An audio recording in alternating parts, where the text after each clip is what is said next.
লতিরাজ কচুর ফুল। লতিরাজ কচু এক চাষ পদ্ধতি। এ সময় লতিরাজ কচু চাষ করলে ৩৫ দিনেই ফলন আসে। প্রিয় দর্শক, যে যেখান থেকে এই ভিডিওগুলো দেখছেন আশা করি ভালো আছেন, সুস্থ আছেন। তো যাই হোক, কথায় আছে ভালো বীজ ভালো ফসল। যারা লতিরাজ কচু এক চাষ করতে চান, অরিজিনাল বীজ, ফুল, পোয়া বা চারা সরবরাহ করে চাষ করবেন, যদিও বা দাম একটু বেশি হয়। তো যাই হোক, আমাদের চারার কয়েকটি গুরুত্বপূর্ণ বৈশিষ্ট্য রয়েছে। প্রথম বৈশিষ্ট্য হলো আমাদের চারার গোড়া কাটা থাকে না।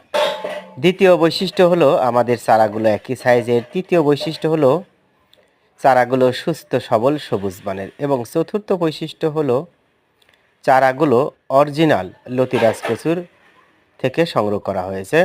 পঞ্চম বৈশিষ্ট্য হলো চারাগুলো লতি থেকে উৎপাদন করা হয়েছে। যে সমস্ত চারাগুলো লতি থেকে উৎপাদন করা হয় সে সমস্ত চারা অধিক টেকসই, রোগমুক্ত হয়, অল্প সারে অল্প পানিতেই ফলন দ্বিগুণ আসে।